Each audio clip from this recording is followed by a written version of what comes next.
Parmi les machines de guerre dont le nom est devenu célèbre, peu sont entourés d'une aura de peur, d'un respect et d'une réputation bien supérieure à leur nombre opérationnel.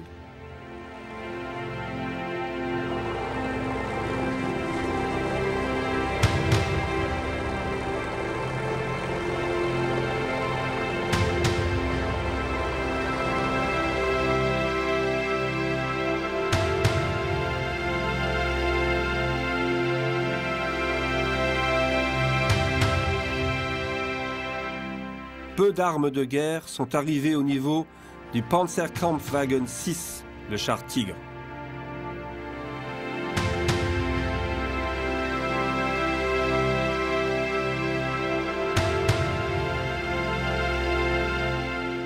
Introduit en service actif en 1942, le Tigre a immédiatement projeté l'aura d'une force blindée invincible.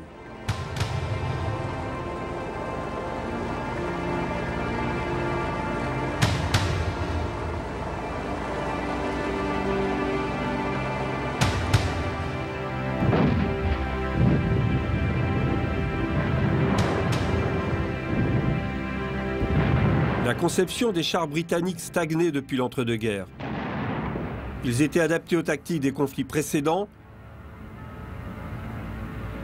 la plupart du temps suivant l'ancienne doctrine qui divisait l'emploi des chars de combat en deux catégories, les uns lourdement blindés et lents pour appuyer l'infanterie débarquée, et les autres légers et rapides, favorisant la reconnaissance blindée. Dans les deux cas, l'armement utilisé était de petit calibre et la motorisation poussive et pas toujours fiable. Monter un canon de gros calibre sur un châssis robuste tout en ayant un moteur puissant, le tout protégé d'un épais blindage, représentait un challenge hors de portée pour une armée manquant de finances et qui n'était pas préparée à changer sa manière de penser. Contrairement à l'armée britannique, l'armée allemande émergente sous la direction d'Adolf Hitler et de ses généraux allait appliquer un nouveau concept de guerre légère, le Blitzkrieg. Basé sur de nouvelles technologies, l'Allemagne planifiait une offensive rapide, repoussant encore et encore les limites techniques des fabricants d'armes. De meilleurs chars dotés d'un meilleur blindage et armés des canons de plus gros calibre allaient bientôt faire leur preuve dans une manœuvre plus audacieuse et plus complexe à travers la Pologne, la Belgique, la France et contre les forces britanniques lors du début de la guerre.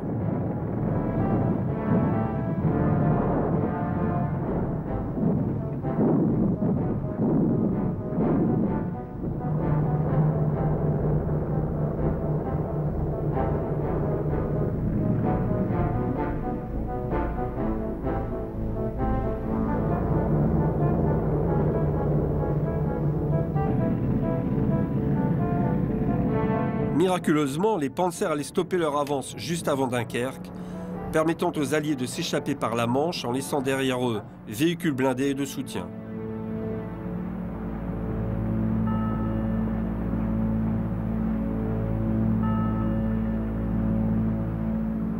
Après le succès du Blitzkrieg initial en France puis en Afrique du Nord, l'avantage des forces de l'Axe sur les Alliés s'amenuisa progressivement. Les équipages britanniques de Crusader et de Valentine étaient habitués à être dangereusement près des panzers adverses, souvent derrière un barrage d'artillerie ou un écran de fumigène, pour laisser une chance à leurs faibles canons de 2 livres de percer les Panzers 3 et 4.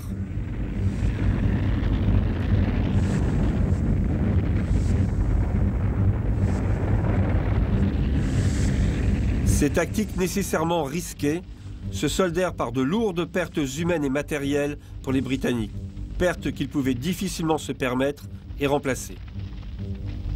Ces cruelles leçons ne furent pas ignorées par les Britanniques, mais il manquait encore d'une industrie capable de leur fournir des chars modernes en nombre suffisant. De l'autre côté de l'Atlantique, l'US Army, presque léthargique, commença à se relever et à prendre conscience. Elle reconnut l'importance du rôle du char dans la guerre moderne et la nécessité de produire un engin facilement, rapidement et relativement bon marché. En 1942, l'avènement de la loi Pré-Baille, l'arrivée du Sherman sur le front européen, allait rétablir l'équilibre sur les champs de bataille. Initialement utilisé en Afrique du Nord par les Britanniques, le Sherman allait faire ses preuves lors de plusieurs combats.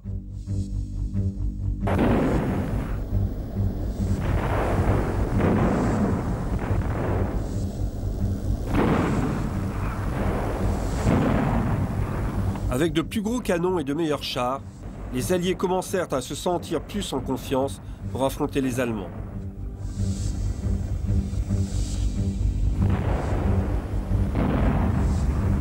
L'apparition d'un nouveau char allemand, d'abord sur le front russe en 1942, puis en Afrique du Nord, fit voler en éclats cette confiance. Voici le char Tigre 1. Machine de guerre de 56 tonnes, lourdement blindée et construite autour de son fantastique canon de 88 mm. Aucun autre char de la Seconde Guerre mondiale ne gagna une aussi terrifiante réputation. La portée et la précision de son canon, alliée à la formidable efficacité de son blindage, en fit une légende aux yeux de ses adversaires.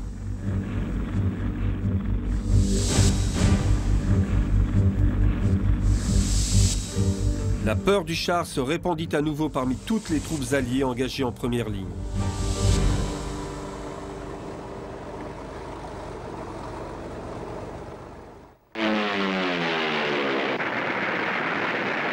La conception du Tigre débuta en 1937, 2 ans avant le début de la guerre.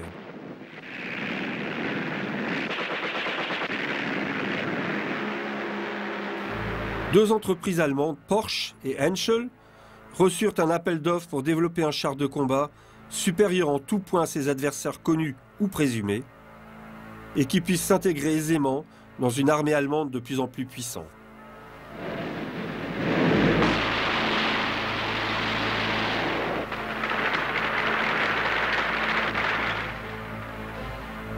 Hitler et son état-major choisirent le modèle Henschel, le Führer ayant été séduit par la taille et la puissance du prototype présenté à la démonstration.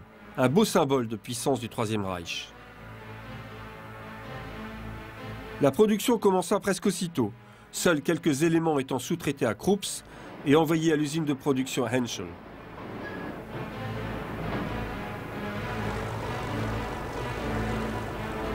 Les chaînes de montage adoptèrent un rythme de production élevé de 140 machines mois et firent preuve d'ingéniosité avec des méthodes de production novatrices et une incroyable précision en matière d'ingénierie lourde.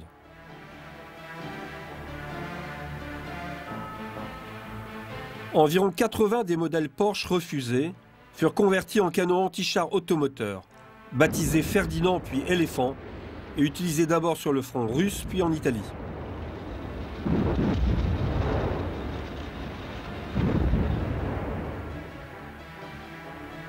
D'autres variantes basées sur le châssis du Tigre furent produites en très petite quantité, tel le lourd Sturmtiger vu ici lors de son unique action significative contre les Polonais désespérés du soulèvement de Varsovie.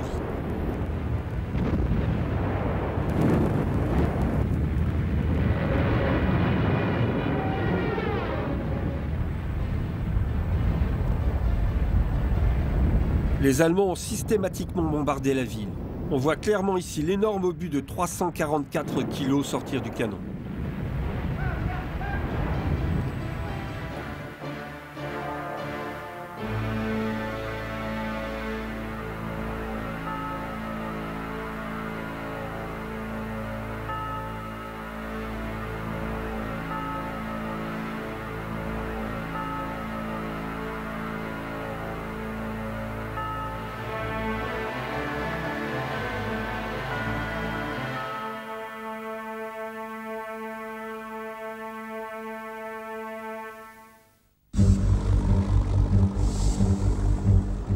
Il en coûtait plus d'1 million de Reichsmark et plus de 3,5 millions d'heures de travail pour construire chaque Tigre.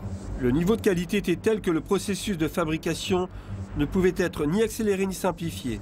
Soudure, joints, roues, anneaux de tourelle et toutes les pièces principales demandaient des compétences et de l'expérience pour être sûr qu'elles seraient assemblées correctement.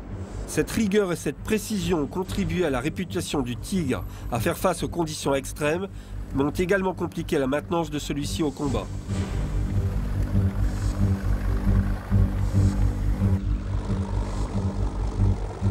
Malgré son équipage de 5 hommes, son énorme canon et son épais blindage, les seules réelles innovations furent les roues imbriquées montées sur une suspension à barre de torsion.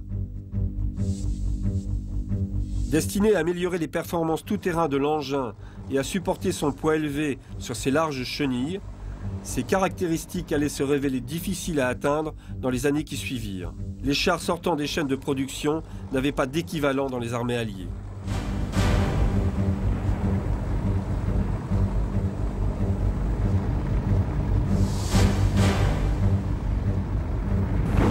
Son armement principal était le même que le canon anti-aérien de 88 mm. Développé à l'origine pour tirer la munition explosive destinée à détruire les appareils ennemis en altitude, il fut par la suite transformé en une arme anti-char très efficace et redoutée.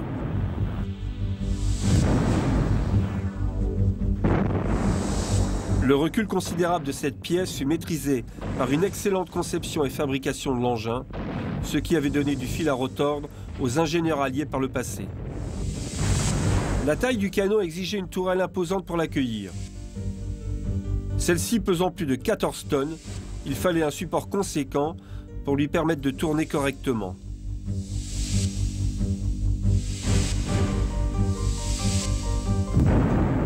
La très haute vitesse initiale de cette munition, plus de 800 mètres par seconde, lui donnait une énergie cinétique incroyable et une trajectoire très rapide, facilitant la visée et le tir.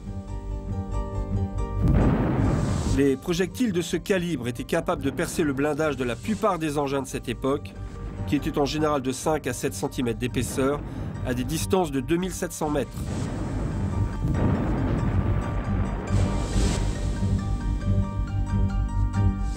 Un obus mettait environ 4 secondes à atteindre sa cible. Si vous repériez le départ du coup d'un Tigre à 2,5 km de distance, vous aviez moins de 4 secondes pour réagir.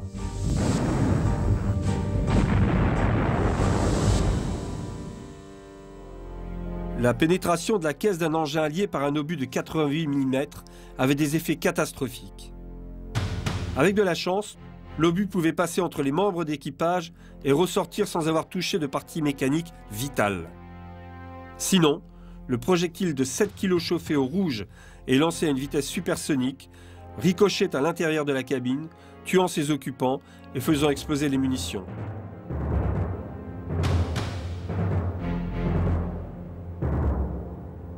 Quand un char était touché, le moteur explosait littéralement, tuant l'équipage à moins que celui-ci n'ait réussi à s'extraire rapidement par les petites trappes d'évacuation.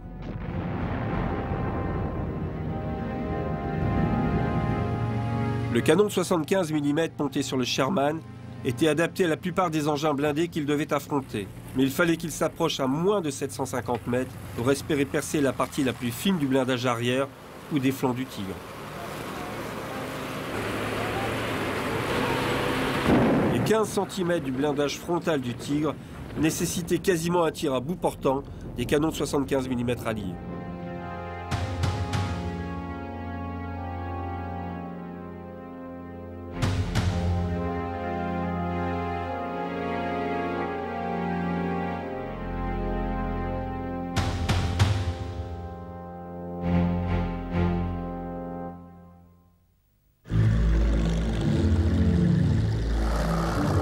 L'apparente invincibilité du Tigre et la protection offerte par son blindage faisaient la fierté de ses équipages et leur donnaient une grande confiance dans leur machine.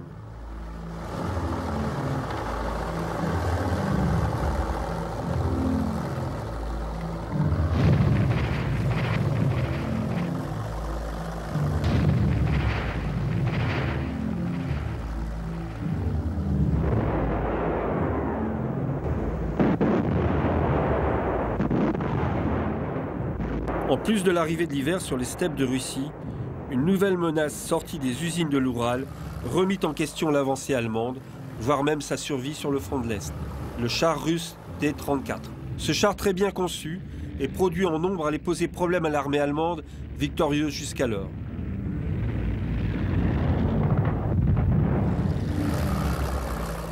Avec son blindage en acier trempé révolutionnaire, son canon de 76 mm et ses larges chenilles, il pouvait combattre et manœuvrer efficacement, même en terrain difficile. Il était disponible en très grand nombre. Il est probable que c'est l'hiver russe qui stoppa l'armée allemande aux portes de Moscou. Mais c'est le T-34 qui l'a fait reculer. Le Tigre fut envoyé en urgence sur le front russe pour faire face à cette nouvelle menace. Le T-34 était un char moderne, mais il n'égalait pas le canon de 88 du Tigre. Et comme le Sherman américain, il devait s'approcher à une distance suicidaire pour pouvoir percer son blindage.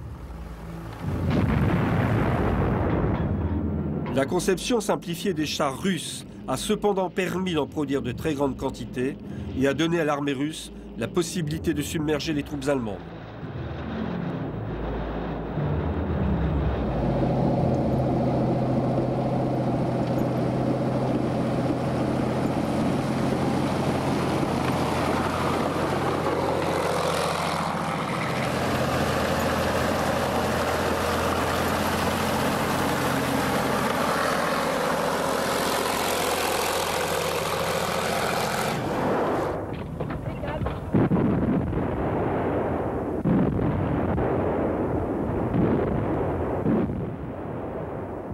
Le niveau de protection et la résistance du Tigre furent démontrés lors d'un engagement sur le front russe, sur un point bien défendu et tenu par des chars T-34 et plusieurs canons anti-chars. Le combat dura 6 heures. Le Tigre fut touché 2 fois par des obus de 45 mm qui détruisirent le périscope du chef de bord, rendant celui-ci aveugle à ce qui se passait. Les pots fumigènes s'allumèrent tout seuls et la fumée entra dans le compartiment sans que l'équipage ne puisse faire fonctionner l'aération.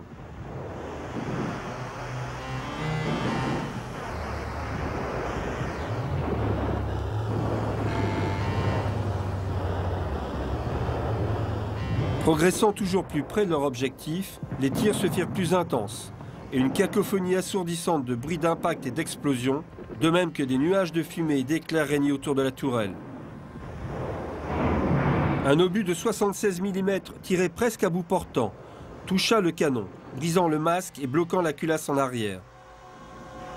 Un projectile semblable pénétra le bloc moteur, allumant un feu qui fut vite éteint. Même une lourde charge explosive placée sur le toit par l'infanterie ennemie ne réussit pas à percer le blindage, ne provoquant qu'une grosse détonation et beaucoup de chaleur.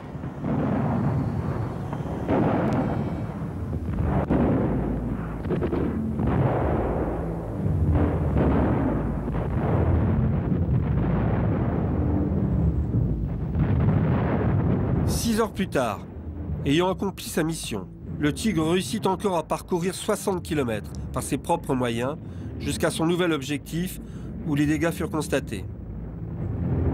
Il y avait 227 impacts de fusils anti-chars, 14 impacts de canons anti-chars de 57 mm et 11 coups de canon anti-chars de 76 mm. La preuve évidente que le Tigre pouvait encaisser à peu près tout ce que les Alliés pouvaient lui envoyer.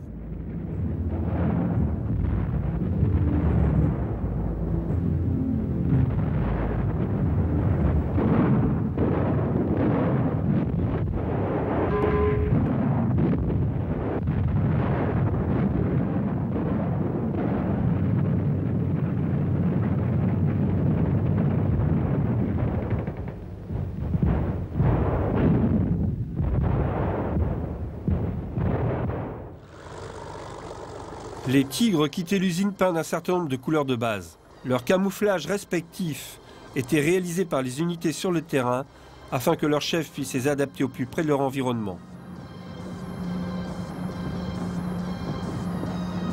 La peinture était choisie dans une gamme fournie par le ministère de la Guerre allemand et appliquée en unité selon le terrain d'engagement. Les schémas de camouflage étaient choisis parmi un ensemble varié issu des précédents combats victorieux.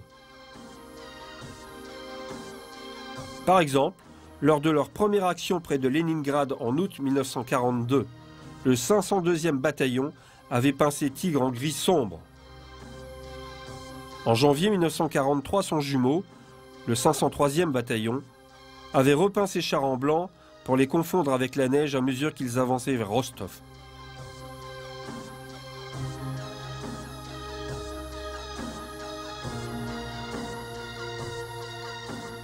Comme on peut le voir sur ce cliché de la tourelle d'un des premiers Tigres, la culasse du canon de 88 mm prenait beaucoup de place à l'intérieur du char. L'amortisseur de recul est visible ici, de même que le système de visée du tireur et la trappe d'évacuation.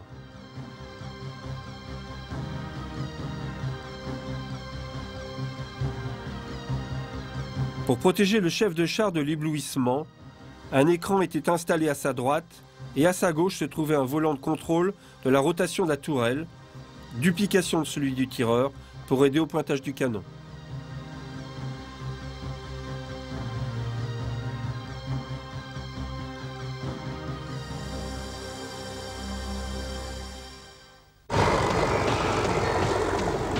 Les équipages de Tigre collaboraient étroitement au combat.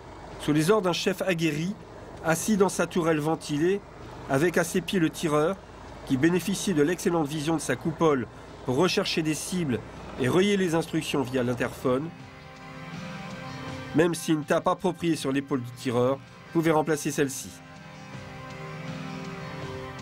Les manuels d'instruction du char Tigre rappelaient quelques principes de base pour l'équipage. Le blindage frontal est virtuellement indestructible par les chars ennemis situés à plus de 800 mètres. La protection peut encore être améliorée en inclinant la position du char quand il se trouve en face d'un canon ennemi. Tourner le char de 8 à 10 degrés équivaut à une augmentation de 3 cm du blindage. Cela signifie que l'ennemi doit se rapprocher encore plus. Et plus il se rapproche, plus il est facile à détruire.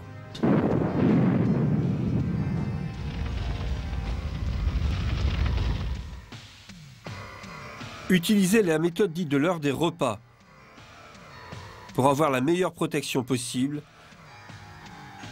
Signifie que le char doit toujours présenter son angle le plus protégé à l'ennemi.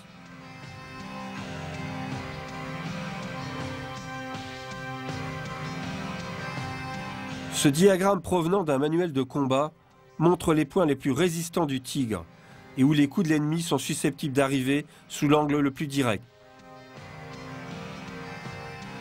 Lorsqu'il faisait face à plus d'un adversaire à la fois, utiliser la méthode de l'heure des repas face au premier permettait aux équipages de Tigre d'engager et de détruire les autres chars ennemis avant de simplement réorienter la tourelle pour finalement détruire ce premier char.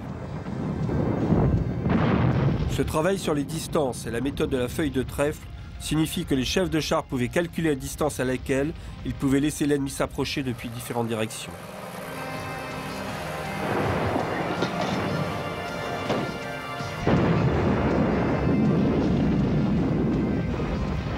Pour améliorer l'efficacité de l'armement principal, celui-ci était doté d'une excellente optique de visée et d'un système très simple permettant de déterminer la distance avec précision jusqu'à environ 2700 mètres.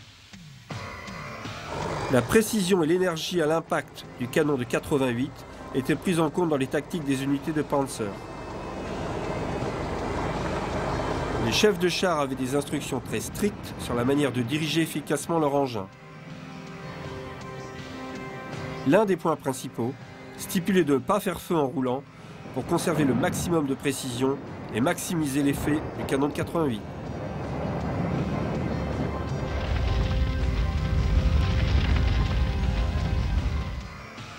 Au début de la guerre, alors que le Tigre était encore en développement, des tactiques de combat variées furent étudiées. Elles fonctionnèrent bien en conditions idéales et avec un nombre suffisant de chars. Mais à mesure que la guerre évoluait, les conditions d'engagement, la disponibilité et les pénuries ont inspiré une approche plus pragmatique.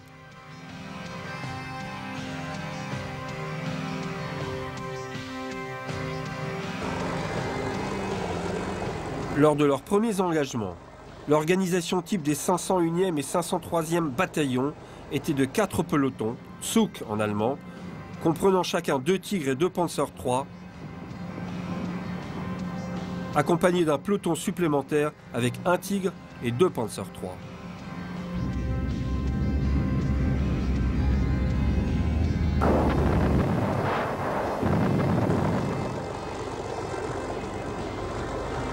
Ces formations de Tigres furent une mauvaise surprise pour les Russes à Leningrad en 1942. Plus tard en Afrique du Nord, les Alliés durent repenser leur tactique pour faire face à l'armée allemande.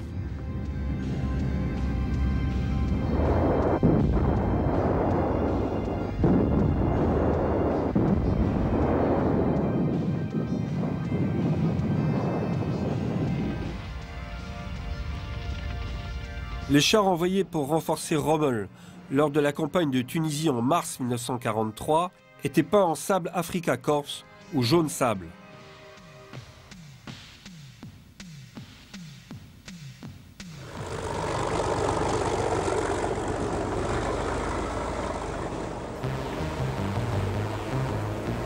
La supériorité des Tigres et l'efficacité des tactiques allemandes furent également démontrées lors de la bataille de Magnasie en Afrique du Nord. 4 Tigres détruisirent 40 chars Sherman et Grant du 1st Armored Regiment américain lors d'un bref engagement.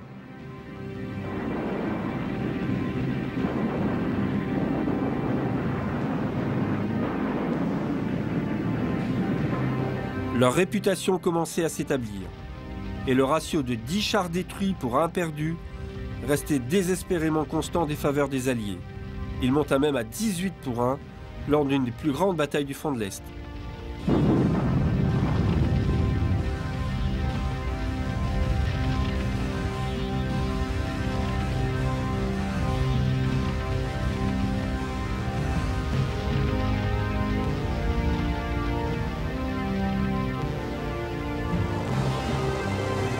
Le déploiement rapide des Tigres dans des unités comme la division Grossdeutschland, la division Das Reich ou la division Totenkopf suivait des tactiques novatrices et très efficaces, s'adaptant aux aléas de la guerre et faisant preuve d'extraordinaires capacités d'organisation et d'improvisation. Les généraux allemands, les chefs de corps et le général Hans Guderian reformèrent les bataillons de Panzer existants et à venir pour tirer le meilleur parti des capacités impressionnantes du Tigre et mettre à profit les précieux enseignements d'un champ de bataille en pleine évolution. Les chefs de chars se virent remettre en mai 1943 un manuel de combat qui spécifiait clairement comment les précieux chars lourds devaient être employés. Ils devaient en premier lieu attaquer les positions ennemies, y compris en défense. Deuxièmement, ils devaient fournir les premières vagues d'assaut ou réaliser des opérations coup de poing visant à réduire les pertes des engins d'appui. Troisièmement, ils devaient débarrasser le champ de bataille de tout char ou véhicule ennemi à longue distance, afin que les engins moins protégés puissent attaquer les blindés standards.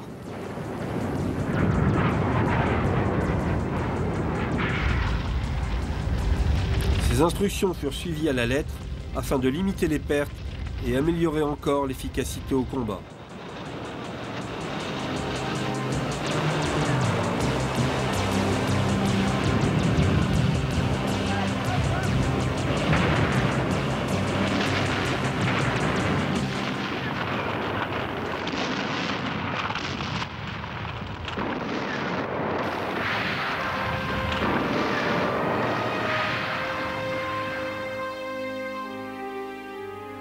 En Russie, durant l'été 1943, à la bataille de Koursk, la division Das Reich, de même que d'autres unités, employa toute une variété de camouflage.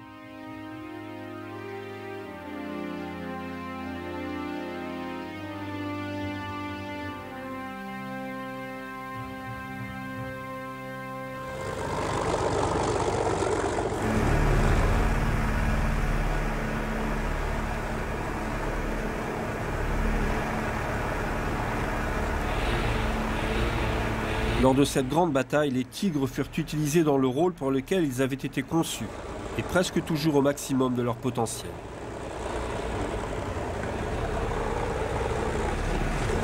Ce qui allait devenir l'une des plus grandes batailles de chars de tous les temps fut planifié par le haut commandement allemand pour briser l'attaque soviétique, repousser les Russes et leur reprendre le terrain.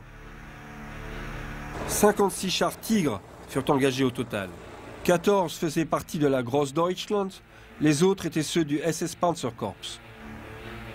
En tout, 2700 chars furent engagés par le haut commandement allemand.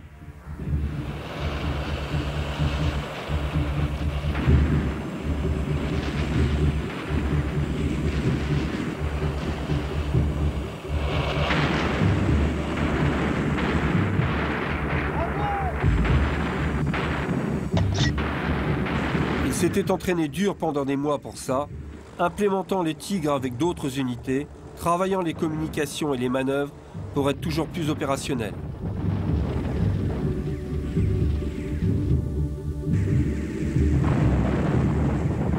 Les unités étaient très puissantes et confiantes, malgré les cuisantes défaites précédentes près de Moscou.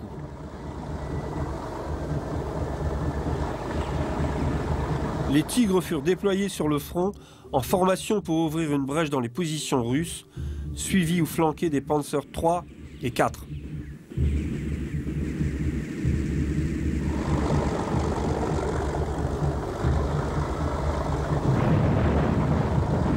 Ils passèrent à travers les défenses russes en rencontrant des centaines de chars ennemis qui essayèrent de s'approcher le plus près possible d'eux.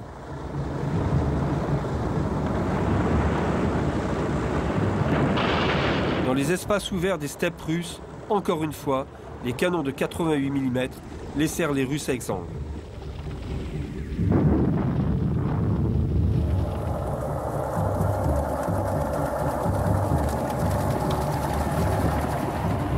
Les chefs de char des T-34 furent formés à l'attaque des formations de Tigres, se rapprochant et utilisant leurs tourelles, dont la rotation était plus rapide, pour fixer leur ennemi. Les combats pouvaient durer 5 ou 6 heures et devenaient un mortel jeu du chat et de la souris. Opposant des chars manœuvrant pour toujours présenter leur côté le mieux blindé à l'ennemi, cherchant ses points faibles, tirant avantage du moindre couvert et jugeant précisément quand avancer, quand faire feu et quand se retirer.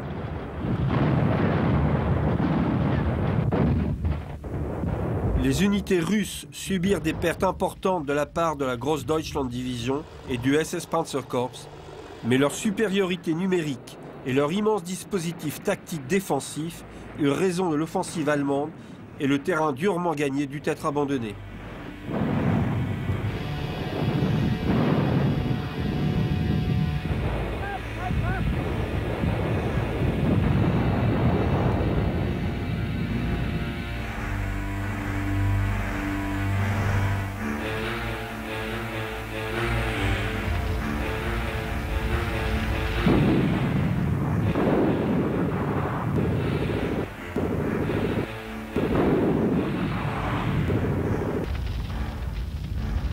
Bien qu'ils furent crédités du meilleur ratio de combat victorieux, de nombreux Tigres furent détruits, de même que la majorité du reste des chars allemands, écrasés sous le nombre par les chars russes. Le Tigre ne fut plus jamais utilisé en si grand nombre.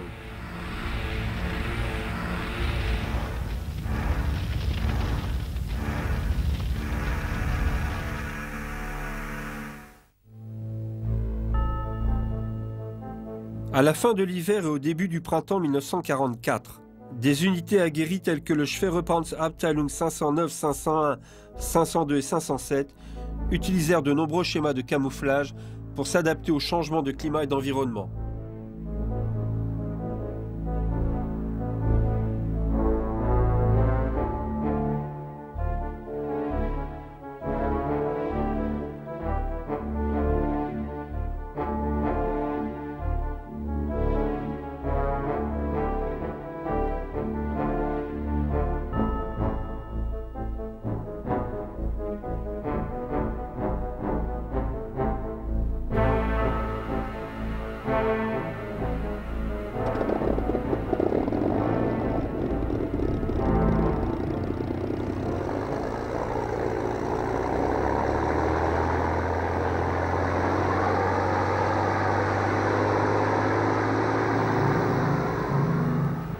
Hauptmann Philipp, 94 Abschüsse. Hauptmann Ubben, 17... La machine de propagande nazie dirigée par Joseph Goebbels reconnut ses propres as et n'attendit pas pour exploiter leur statut de héros dans les actualités et autres supports de propagande. Michael Wittmann et son Tigre bâtirent leur réputation sur le front de l'Est, comptabilisant 16 chars T-34 détruits en une seule journée. En comptant le front de l'Est et celui de l'Ouest, il avait plus de 130 victoires confirmées à son acte.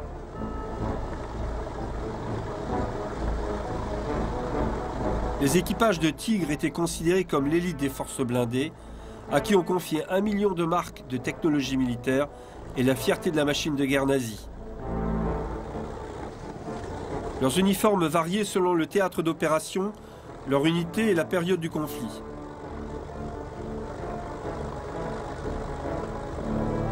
Les équipages SS de Tigre portaient leur uniforme noir de SS, le liseré rose de leurs épaulettes, les identifiant comme équipage de chars. Sur le terrain, différentes tenues de combat étaient portées selon les conditions d'engagement. En 1944, arrivent d'épais blousons et pantalons de cuir fabriqués pour les équipages de sous-marins. Ils n'étaient plus d'une grande utilité pour des U-boats bloqués le plus souvent dans leur port. On les transféra donc aux équipages de Tigre. Ils furent très impopulaires car trop lourds et encombrants à l'intérieur des tanks. Les combinaisons camouflées HBT qui permettent une plus grande liberté de mouvement à l'intérieur des chars et une protection à l'extérieur furent beaucoup plus appréciées des équipages. On peut également voir ici le système d'intercom radio. Comme pour tous les autres engins blindés de deux camps, les tenues devaient avant tout être pratiques.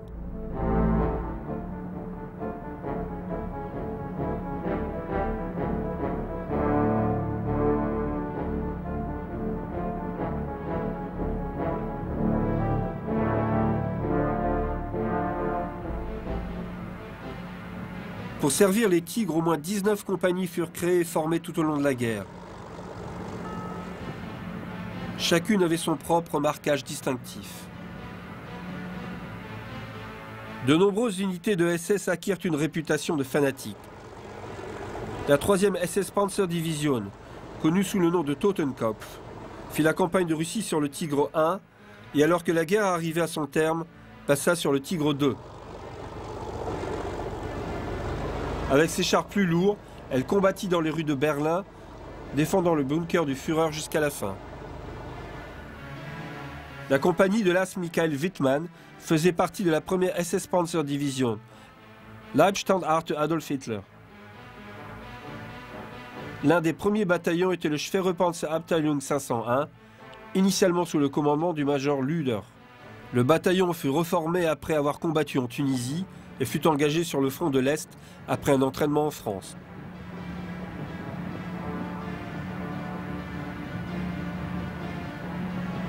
Du fait des nécessités de la guerre, les unités étaient reformées et amalgamées pour s'adapter à la situation opérationnelle.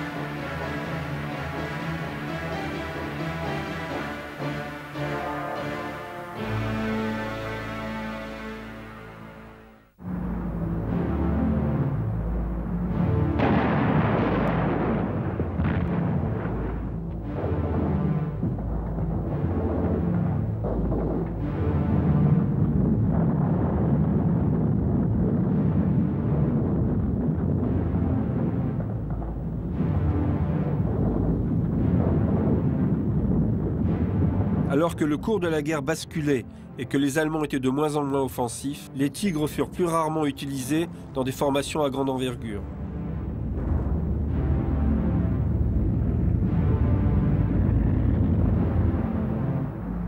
La supériorité aérienne alliée et les avions d'appui au sol tels que les Typhoons et les Mustangs rendaient les grands déploiements de blindés dangereux.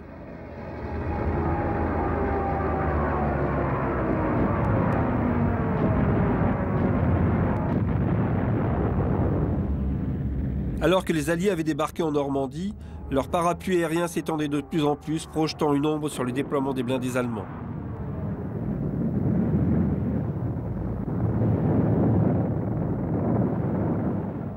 Parfois obligé de devenir un véritable bunker mobile lourdement fortifié, le Tigre était souvent mis en embuscade en profitant de la portée de son canon.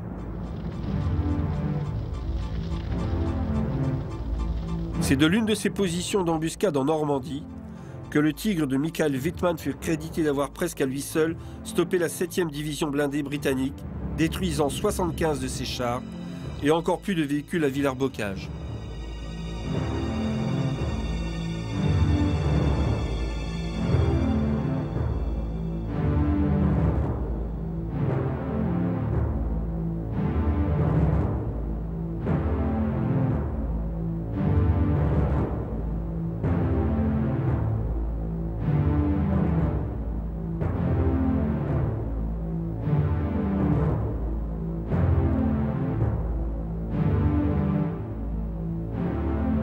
Lorsque son Tigre fut stoppé, chenille détruite, il fut forcé de rejoindre son quartier général où il fut accueilli en héros une fois de plus.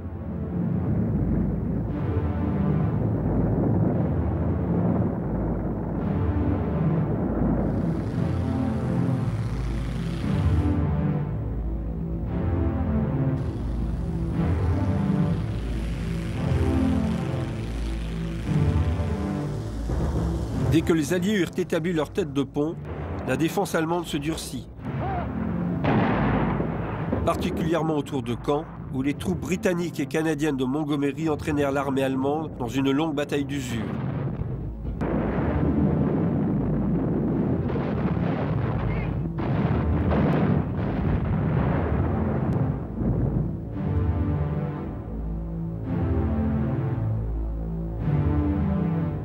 En juillet, l'opération Goodwood commençait à s'essouffler, les unités rencontrant de lourdes pertes contre les positions fortifiées allemandes, comprenant de nombreux Tigres, dont le gros canon de 88 mm dominait le champ de bataille.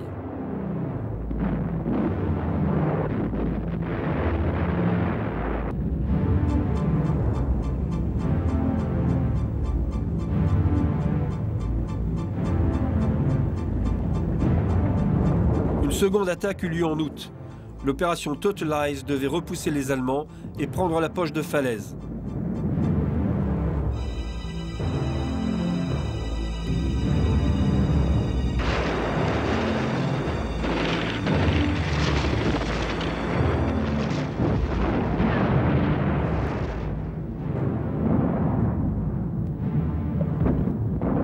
En Normandie, de nombreuses unités adoptèrent un camouflage plus élaboré, soit pour se camoufler en position d'embuscade, soit pour mieux échapper aux mortels Yabos, les chasseurs bombardiers américains et britanniques. Les Alliés avaient maintenant une nouvelle arme pour contrer le Tigre. Les préparatifs fébriles du débarquement avaient permis aux Alliés de monter un canon de 17 livres sur le Sherman. Les équipages avaient eu peu de temps pour s'entraîner et seulement quelques-uns étaient prêts pour la campagne de Normandie.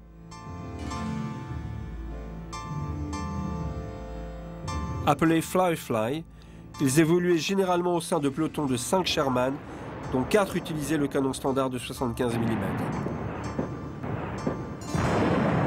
L'un de ces pelotons britanniques entra en action au nord de Falaise, où après une course folle de nuit, il trouva refuge dans un verger.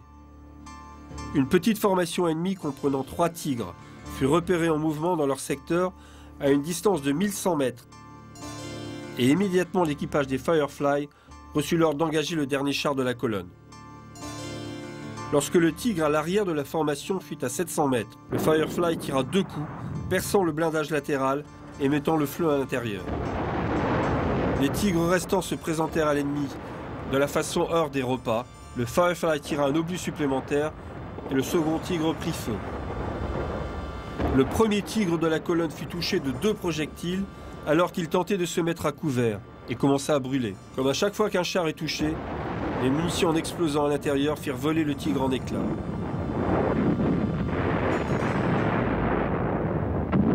L'action ne dura que 12 minutes. Juste après, le Firefly fut à son tour touché par le tir d'un char embusqué et prit feu, laissant à l'équipage à peine le temps de s'échapper.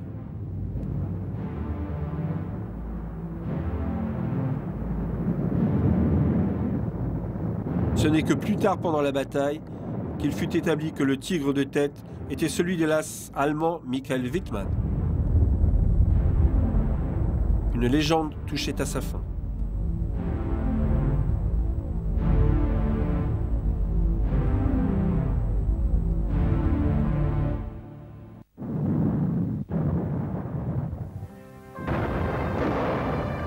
Les actions de ce type retardèrent l'avance des Alliés et la poche de Falaise ne fut pas prise avant la fin du mois d'août.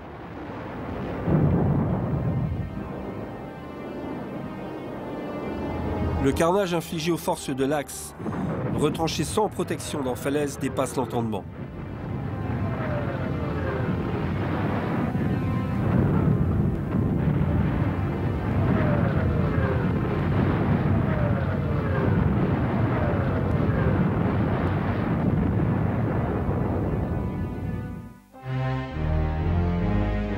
Malgré son incroyable réputation et sa puissance de feu reconnue de tous, le char Tigre lui-même avait quelques sérieux problèmes opérationnels, parmi lesquels le moyen de rejoindre le front. Les larges chenilles nécessaires pour soutenir l'énorme masse de la machine sur les sols meubles ne pouvaient pas être utilisées longtemps sur route, car les forces générées risquaient tout simplement de détruire les chenilles ou les galets de roulement. Les suspensions posaient d'énormes problèmes aux équipages sur le terrain. Les dégâts causés par les mines ou les obus aux galets de roulement nécessitaient un long et complexe travail de réparation. Souvent, les conditions d'engagement extrêmes avec de la boue gelée, de la neige, de la glace ou du sable obligeaient les équipages à faire l'impasse sur des étapes vitales d'une réparation. Cela était encore aggravé par le feu ennemi et la précipitation pour quitter la zone de combat le plus rapidement possible. Le manque de maintenance signifiait que le char pouvait très rapidement tomber en panne, obligeant son équipage à l'abandonner après l'avoir détruit. Comme le Tigre et ses chenilles étaient d'un gabarit plus large que les autres chars, ils ne passaient pas dans les tunnels des lignes de chemin de fer utilisées pour l'acheminement vers la zone de déploiement. Ces chenilles devaient être remplacées par des chenilles de transport plus étroites. 4 des lourdes roues devaient être retirées de chaque côté avant que l'énorme engin puisse monter sur un wagon à plateau. Dans de bonnes conditions, avec les unités de soutien adéquates et une main-d'œuvre qualifiée, cette opération prenait 4 heures par char, sachant qu'elle devait être exécutée en sens inverse une fois à destination. Si les choses se précipitaient à cause du feu ennemi, de mauvaises conditions par empressement, le Tigre risquait tout simplement la casse à court terme. Le soutien des Tigres alla de mal en pis à mesure que la guerre avançait, la supériorité aérienne alliée nuisant à la mobilité des unités terrestres en espace ouvert. Les Alliés détruisaient purement et simplement les routes et les voies de chemin de fer.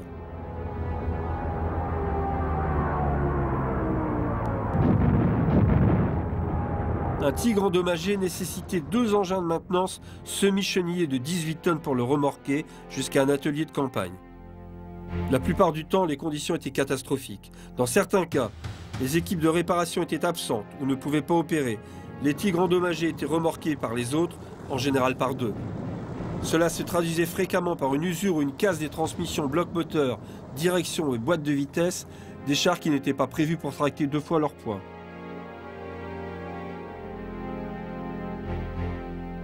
On cite un cas en Italie où 14 Tigres du 508e bataillon de chars lourds furent déployés pour attaquer les Américains qui, après avoir débarqué, fonçaient vers Rome.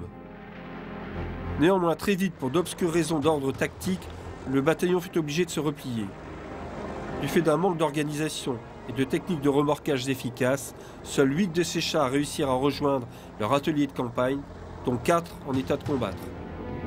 L'un fut immédiatement touché et détruit par un tir d'artillerie, 2 autres eurent des problèmes de boîte de vitesse en manœuvrant, laissant un seul char Tigre opérationnel.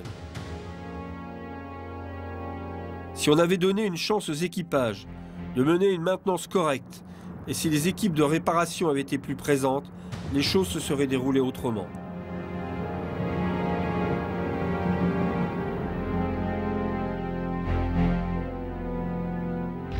Malgré ces déboires opérationnels, l'apparente invincibilité du Tigre eut un effet démoralisateur sur les troupes alliées, particulièrement sur les équipages de chars. Sa réputation était telle que si les équipages de chars alliés engageaient des chars ennemis, ils supposaient d'entrée de jeu que ceux-ci étaient tous des Tigres et adoptaient des manœuvres de repli.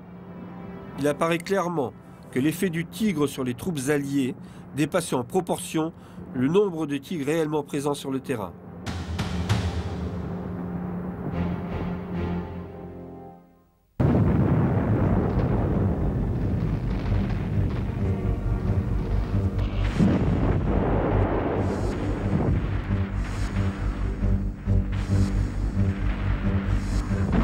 Le Tigre fut mis en service lorsque l'équilibre des forces commençait à basculer en défaveur de l'Allemagne.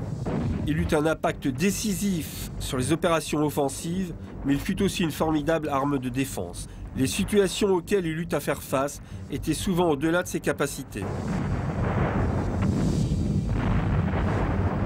Le manque de ressources provoqué par les raids aériens alliés ne permit pas d'en construire suffisamment, et la destruction des infrastructures empêchait de les acheminer là où il y en avait le plus besoin.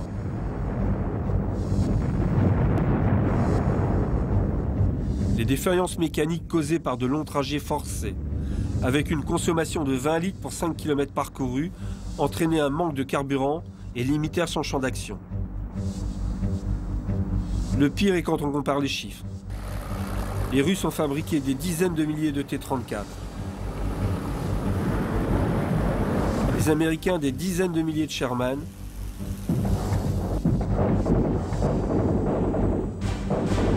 Et les Allemands ont seulement construit 1500 Tigre 1 avant de devoir abandonner la production en 1944. La production fut transférée sur le Tigre 2, plus lourd, construit selon les enseignements tirés du Tigre 1 du Panther et de leurs adversaires. Si un équipage allié aux Russes devait s'extraire de son char en urgence, il savait qu'il pouvait revenir sur le champ de bataille avec un autre char dans la journée, et leur char endommagé était réparé ou mis à la casse très rapidement. Si un équipage de Tigre devait abandonner son engin, il avait ordre de le détruire pour empêcher qu'il ne tombe en main de l'ennemi. Il savait aussi qu'il ne serait pas remplacé immédiatement, le cas échéant. Cela contribua à bâtir le mythe du Tigre, détruit avant de se rendre. Il en restait quelques-uns à la fin de la guerre, mais en nombre ridiculement faible au regard de leur réputation.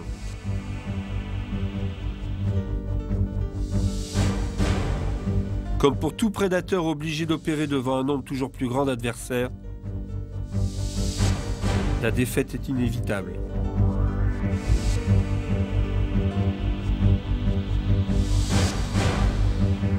Les exemplaires ayant survécu sont rares et peu visibles, ce qui contribue au mythe de l'engin. L'un d'entre eux, par exemple, a été pris aux Allemands en Tunisie par les Britanniques et il est au musée des chars de Bovington.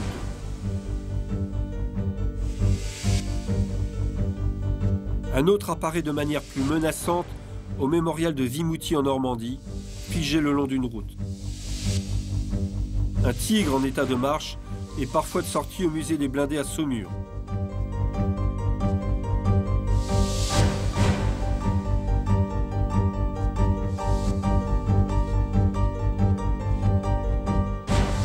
D'autres sont présents dans des pays de l'ancien bloc de l'Est. Et comme ces pays s'ouvrent progressivement au reste du monde, peut-être verrons-nous d'autres exemplaires de ce monstre conquérant.